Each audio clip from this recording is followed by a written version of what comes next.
അപ്പൊ ഞാനിത് ഉണ്ടാക്കിയത് എനിക്കാകെ വന്നത് 22,000 റുപ്യ മാത്രമേ ഇതിന് ചെലവ് വന്നിട്ടുള്ളൂ കേട്ടോ. ഇത് നമ്മൾ മയമറ ഉണ്ടാക്കുമ്പോൾ ഒന്നെങ്കിൽ ആർച്ച് രൂപത്തിലാണ് ഉണ്ടാക്കുന്നത്, പക്ഷെ നല്ല രീതിയിൽ വളഞ്ഞു വരുന്ന രൂപത്തിലാണ് നമ്മൾ മയമറ ഉണ്ടാക്കേണ്ടത്. പിന്നെ നമ്മൾ റെയിൻ ഷട്ടർ ഇട്ട് കഴിഞ്ഞാൽ നമ്മൾ വർഷത്തിൽ ഒരു 2 തവണ വെച്ചിട്ടെങ്കിൽ നമ്മൾ ഇതൊന്ന് ക്ലീൻ ചെയ്ത് കൊടുക്കണം കേട്ടോ.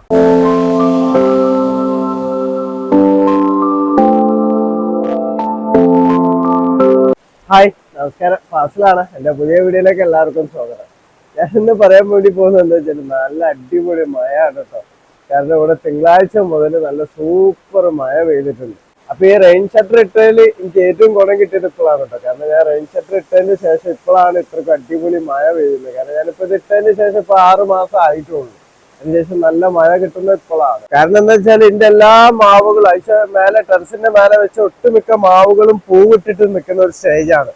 അതേപോലെ ഇതിന്റെ മുന്നത്തെ മഴക്കൊക്കെയാണ് എന്റെ ആപ്പിളൊക്കെ പൂവിട്ടിരുന്നു, ആപ്പിളിന്റെ പ്ലാന്റ് ഒക്കെ പൂവിട്ടിരുന്നു, അതേപോലെ ഓറഞ്ചിന്റെ പ്ലാന്റ് ഒക്കെ പൂവിട്ടിരുന്നു. അപ്പൊ ഈ മഴ പെയ്തതിലൊക്കെ കൊഴിഞ്ഞു പോവാണ് ചെയ്തിട്ടുള്ളത്.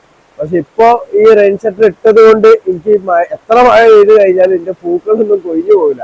അപ്പൊ ഇത് എല്ലാ പ്ലാന്റുകളും, എന്റെ ഒട്ടുമിക്ക പ്ലാന്റുകളൊക്കെ പൂവിട്ട് നിൽക്കുകയാണ്. ഇതിപ്പോ വെള്ളം വരുന്ന എന്തുകൊണ്ടാ വെച്ചാല് ഇതിന്റെ ആ ഒരു ഭാഗം ടാങ്ക് ഉള്ളത് കൊണ്ട് അവിടെ ഞാൻ കവർ ചെയ്തിട്ടില്ലായിരുന്നു. അപ്പൊ അതിലെ വെള്ളം വന്നിട്ട് ആ വെള്ളമാണ് ഇവിടത്തേക്ക് ഒലിച്ചു വരുന്നത്. അപ്പൊ ഇപ്പൊ ഡ്രൈനേജ് ബ്ലോക്ക് ആയി കിടക്കണം. അതൊന്നിപ്പോ തോണ്ടി കൊടുത്തു കഴിഞ്ഞാൽ ആ വെള്ളം പോകും. ഇത് കണ്ടില്ല, അനാറ് നമ്മളെ ഉറുമാമ്പയൊക്കെ പൂവിട്ട് കിടക്കരുത്. അപ്പൊ കഴിഞ്ഞ കൊല്ലൊക്കെ പൂവിട്ടതൊക്കെ എനിക്ക് കൊഴിഞ്ഞു പോയിട്ടുണ്ടായിരുന്നു. അപ്പൊ പൂവിട്ടത് മാത്രല്ല, കായോട് കൂടിയിട്ടുള്ളതും ഒരുപാട് പ്ലാന്റുകളുണ്ട്. ഇപ്പൊ ഇത് കണ്ടില്ല, അത്തിയൊക്കെ പഴുത്ത് നല്ല പാകമായിട്ട് ഇരിക്കുകയാണ്. കാരണം മൂടൊക്കെ നല്ല വിണ്ട് കയറി. അപ്പൊ ഈ ഒരു ടൈമിലൊക്കെ മഴ കൊള്ളാന്നുണ്ടെങ്കിൽ അതിന്റെ പ്ലാന്റും നശിക്കും, അതേപോലെ തന്നെ അത്തിപ്പഴവും നമുക്ക് നല്ല രീതിയിൽ കിട്ടും ചെയ്യൂല. അപ്പൊ ഇക്കൊല്ലം റെയിൻ ഷട്ടർ ഇട്ടതിനെ കൊണ്ട് എനിക്ക് കുറെ ഫ്രൂട്ട് കിട്ടുന്നുണ്ട്. കാരണം എല്ലാതും കഴിഞ്ഞ പ്രാവശ്യം ഞാൻ പറഞ്ഞല്ലോ, ആപ്പിള്, ഓറഞ്ച്, പേരക്ക ഇതൊക്കെ കായ്ച്ചതായിരുന്നു. പൂവിട്ട് വരുന്ന ഒരു ടൈമിലാണ് നല്ല രീതിയിൽ മഴ വന്നപ്പോ ഫുള്ള് കൊഴിഞ്ഞു പോകല് നടന്നത്. അമ്മാരി മഴയാണ് ഇപ്പൊ പെയ്തുകൊണ്ടിരിക്കുന്നത് അവിടെ. ഇപ്പൊ കഴിഞ്ഞ ടൈമിലെ മഴക്കായിരുന്നു നമ്മളിവിടെ ഈ വീടിന്റെ ഈ തട്ടുണ്ടല്ലോ, ഇത് ഇടിഞ്ഞു വീണത്.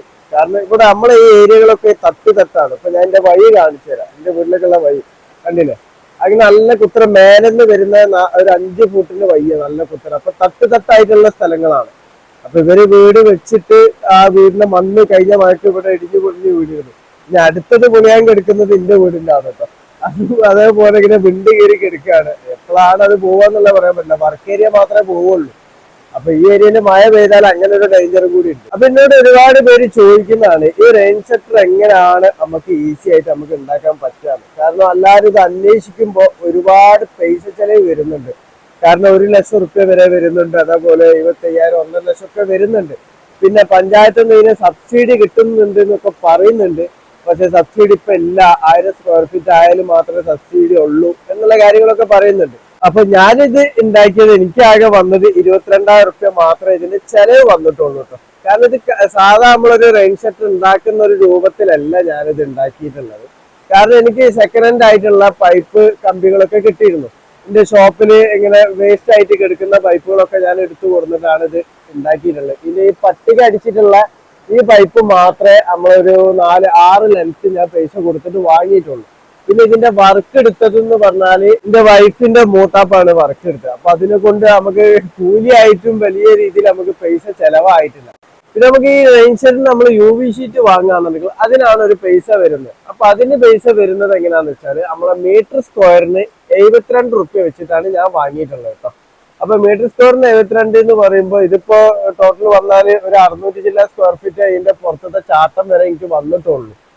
അപ്പൊ എനിക്ക് ആകെ ഒരു 4,000 റുപ്യന്റെ അടുത്ത് ഇതിന് UV ഷീറ്റ് വാങ്ങാൻ, 3000 ചില്ല റുപ്യ മാത്രമേ UV ഷീറ്റ് വാങ്ങാൻ വേണ്ടി എനിക്ക് പൈസ ചെലവായിട്ടുള്ളൂ കേട്ടോ.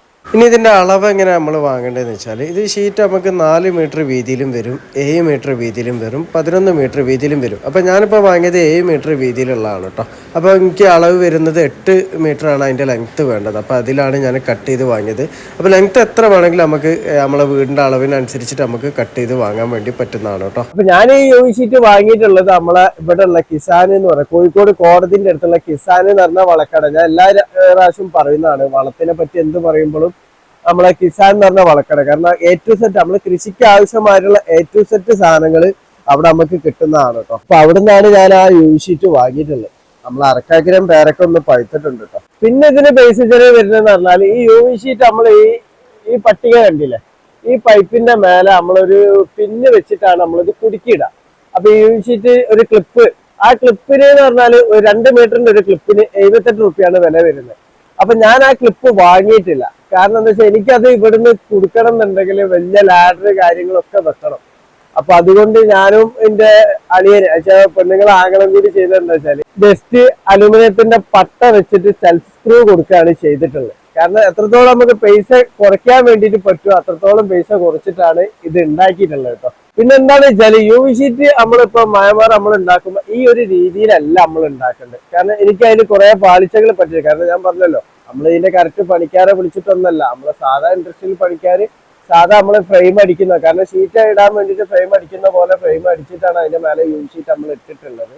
പക്ഷെ യു വി ഷീറ്റ് നമ്മൾ മയമാർ ഉണ്ടാക്കുമ്പോൾ ഒന്നെങ്കിൽ ആർച്ച് രൂപത്തിലാണ് ഉണ്ടാക്കേണ്ടത്. പക്ഷെ നല്ല രീതിയിൽ വളഞ്ഞു വരുന്ന രൂപത്തിലാണ് നമ്മൾ മയമാർ ഉണ്ടാക്കേണ്ടത്. ഇനി എല്ലാം നമ്മൾ ഇതേപോലെയാണ് ഉണ്ടാക്കുന്നതെന്നുണ്ടെങ്കിൽ നമ്മളിത് നല്ല ഹൈറ്റ് വരണം കേട്ടോ. കാരണം ഇതിന്റെ നടുഭാഗം നല്ല കുത്തനെ പോലെ നല്ല രീതിയിൽ സ്ലോപ്പ് വരണം, എന്നാൽ മാത്രമേ വെള്ളം താഴോട്ടേക്ക് പോവുള്ളൂ. എനിക്ക് പറ്റിയ അബദ്ധം എന്താന്ന് വെച്ചാൽ നമ്മൾ ഇതേ ഫ്രെയിമിന് നമ്മൾ യു വി ഷീറ്റ് ഇട്ട് കഴിഞ്ഞപ്പോൾ ഇവിടെ നടുവിലൊക്കെ വെള്ളം വന്നിട്ട് ഇങ്ങനെ ബലൂണ് പോലെ തൂങ്ങാൻ തുടങ്ങി എല്ലാ ഭാഗങ്ങളും. കാരണം വെള്ളം സ്ലോപ്പ് പോകുന്നില്ല, വെള്ളം വരുന്നതനുസരിച്ചിട്ട് തൂക്കം വന്ന് അങ്ങനെ. പിന്നീടാണ് ഞാനിത് മുള വാങ്ങിയിട്ട് മുള ഇടയിലൊക്കെ കയറ്റി കൊടുത്തത്. അപ്പൊ മഴമറ നമ്മൾ വീട്ടിൽ ഇപ്പോൾ യഥാർത്ഥ പണിക്കാരെ വിളിച്ചിട്ടല്ലാതാണ് ഉണ്ടാക്കുന്നതെന്നുണ്ടെങ്കിൽ ഈ ഒരു കാര്യം പ്രത്യേകം ശ്രദ്ധിക്കണം. ഒന്നെങ്കിൽ ആർച്ച് രൂപത്തിൽ ഉണ്ടാക്കുക, അല്ലാന്നുണ്ടെങ്കിൽ ഇങ്ങനെയാണ് ഉണ്ടാക്കണമെന്നുണ്ടെങ്കിലും നല്ല രീതിയിൽ സ്ലോപ്പ് വരുന്ന രൂപത്തിൽ വേണം നമ്മൾ ഫ്രെയിം സെറ്റ് ചെയ്യാൻ വേണ്ടിയിട്ട് കേട്ടോ. ഇനി അതെല്ലാം നമ്മളെല്ലാം നല്ല കറക്റ്റ് ആയിട്ട് തന്നെ മഴമറ ഉണ്ടാക്കുന്ന ടീമിനെ വെച്ചിട്ടാണെന്നുണ്ടെങ്കിൽ ഒരുപാട് ടീം നമ്മളെ കേരളത്തിൽ തന്നെ ഉണ്ട് കേട്ടോ മഴമറ നിർമ്മിച്ചു കൊടുക്കുന്നതല്ല. അതേപോലെ തന്നെ ഒന്ന് പഞ്ചായത്തിലൊക്കെ ഒന്ന് പോയി ഒന്ന് അന്വേഷിച്ച് നോക്കുക. കാരണം ഇതിന് എങ്ങനെയാണ് സബ്സിഡി എന്നുള്ളത്. ഇപ്പൊ എന്റെ ഈ പഞ്ചായത്തിലൊക്കെ ഞാൻ അന്വേഷിച്ചപ്പോൾ ഞാൻ മനസ്സിലാക്കിയത് എന്താ വെച്ചാല് പഞ്ചായത്ത് തന്നെ ഇത് ടീമിനെ വെച്ചിട്ട് ചെയ്തു കൊടുക്കുന്നുണ്ട്. കാരണം കൃഷിയെ പ്രോത്സാഹിപ്പിക്കാൻ വേണ്ടിയിട്ട്. അപ്പൊ നമ്മൾ അവിടെ പോയി അപേക്ഷ കൊടുത്താൽ മാത്രം മതി, അവരെന്നെ ഇതിന്റെ പണിക്കാരെ വെച്ചിട്ട് ചെയ്യും. അപ്പൊ അതിന്റെ എത്ര 40% 50% ഒക്കെയാണ് സബ്സിഡി. അതിന്റെ കറക്റ്റ് ആയിട്ട് എനിക്ക് അതിന്റെ രൂപ അറിയില്ല. കാരണം ഞാനത് വാങ്ങാത്തത് കൊണ്ട് അതിന്റെ രൂപ ഇപ്പത്തെ എന്താന്നുള്ള എനിക്ക് കറക്റ്റ് പറയാൻ വേണ്ടി പറ്റില്ല. എന്തായാലും ഒരു 40% നമുക്ക് സബ്സിഡി എന്തായാലും ഉണ്ട്. 40ന്റെ മേലെ വരുള്ളൂ കേട്ടോ സബ്സിഡി നമ്മൾ കിട്ടുക. അപ്പൊ വീട്ടില് ടെറസിൽ കൃഷി ചെയ്യുന്നവരാണെന്നുണ്ടെങ്കിൽ, ഇനിയിപ്പോ വീട്ടുമുറ്റത്ത് ചെയ്യുന്നവരാണെന്നുണ്ടെങ്കിൽ, വീട്ടുമുറ്റത്തൊക്കെ നമ്മൾ മഴമറ ഉണ്ടാക്കുകയാണെന്നുണ്ടെങ്കിൽ വലിയ പൈസ ചെലവൊന്നും വരൂല കേട്ടോ. കാരണം ചെറിയ പൈപ്പ് വളച്ച് വെച്ചിട്ട് ചെയ്യുന്ന ഒരു രൂപമുണ്ട്. അപ്പൊ അതിന് വലിയ എക്സ്പെൻസ് ഒന്നും വരൂല. അപ്പൊ ഇങ്ങനെ മഴമറ ചെയ്തതിന് ശേഷം നമ്മൾ കൃഷി ചെയ്യാന്നുണ്ടെങ്കിൽ നമ്മളിപ്പോ ഈ ടൈമിൽ പൂവിടുന്ന പല ഫ്രൂട്ടുകളും ഉണ്ട്. അപ്പൊ നമ്മൾ പൂവൊന്നും കൊഴിഞ്ഞു പോകാത്ത നല്ല രീതിയിൽ തന്നെ നമ്മൾ കായ്ഫലം കിട്ടുന്നതാണ് കേട്ടോ. എന്താ പറയുക, ഞാൻ എന്റെ അനുഭവത്തിലാണ് ഞാൻ പറയുന്നത്. കാരണം കഴിഞ്ഞ കൊല്ലം ഇതേ സീസണിലൊക്കെ ഞാൻ ഒരുപാട് വിഷമിച്ചിരിക്കുന്നു. കാരണം അത്രയ്ക്ക് വിഷമാവും. നമ്മൾ ആറ്റ് നോറ്റിട്ട് നമ്മൾ ഓരോരോ ഫ്രൂട്ട് പ്ലാന്റ് വെച്ച് അത് പൂവിടുന്ന സ്റ്റേജിൽ ഇതുപോലത്തൊക്കെ മഴ പെയ്യാന്നുണ്ടെങ്കിൽ പ്ലാന്റ് തന്നെ നമുക്ക് നശിച്ചു പോകും. അതൊന്നും നമുക്ക് താങ്ങാൻ പറ്റൂല. അപ്പൊ ഇന്നലെ തന്നെ എന്റെ വീഡിയോ കാണുന്ന ഒരു സുഹൃത്തിനെ കോണ്ടാക്ട് ചെയ്തിരുന്നു.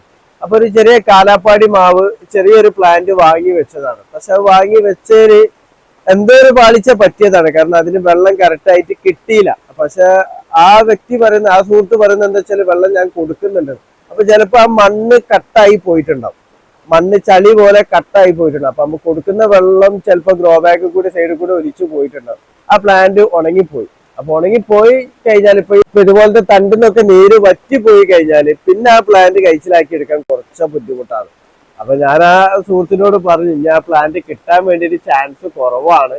അപ്പൊ നിങ്ങൾ മാക്സിമം ഒന്ന് വെള്ളം ഒഴിച്ചിട്ടൊന്ന് മയത്തൊക്കെ ഒന്ന് വെച്ച് നോക്കി, പിന്നെ വേണമെന്നുണ്ടെങ്കിൽ ഒന്ന് നൈട്രജന് പെട്ടെന്നൊന്ന് ചെടികൾ പുഷ്ടിപ്പെടുത്താൻ വേണ്ടിയിട്ട് യൂറിയ ഒക്കെ ലേശം ഒരു യൂറിയ ഇട്ട് കൊടുത്താലൊക്കെ പെട്ടെന്ന് ഉണങ്ങിപ്പോയ ചെടികളൊക്കെ പെട്ടെന്നൊന്ന് നീച്ചു വരും. അപ്പൊ അങ്ങനെയൊക്കെ ചെയ്തു നോക്കാൻ വേണ്ടി പറഞ്ഞിട്ടുണ്ട്. പക്ഷെ ആ സുഹൃത്തിന് വളരെ വിഷമായി പോയി. കാരണം ആശിച്ചിട്ട് വാങ്ങിയ പ്ലാന്റ് ആണെന്നുള്ളത്. അപ്പൊ അതുപോലെ തന്നെയാണ് എല്ലാവരും. കാരണം കൃഷിയോട് അത്രയ്ക്ക് ഇഷ്ടമാകുമ്പോഴാണ് എല്ലാവരും റിസ്ക് എടുത്തിട്ട് വീട്ടിലൊക്കെ പല രീതിയിലുള്ള കൃഷി ചെയ്യല്. അപ്പൊ ആ കൃഷി ചെയ്തിട്ട് ഇതേപോലെ മഴ പെയ്യുമ്പോഴൊക്കെ പൂവിട്ടത് പ്ലാന്റുകൾ പൂവ് കൊഴിഞ്ഞു പോവുക, അതുപോലെ കായ് ആയി അത്യാവശ്യം പാകമാവുമ്പോ ചെടി വീണ് പോവുക, കായ് നമുക്ക് കറക്റ്റ് കിട്ടാതിരിക്കുക, അതൊക്കെ പറഞ്ഞാൽ നമ്മൾ സഹിക്കാൻ പറ്റൂല.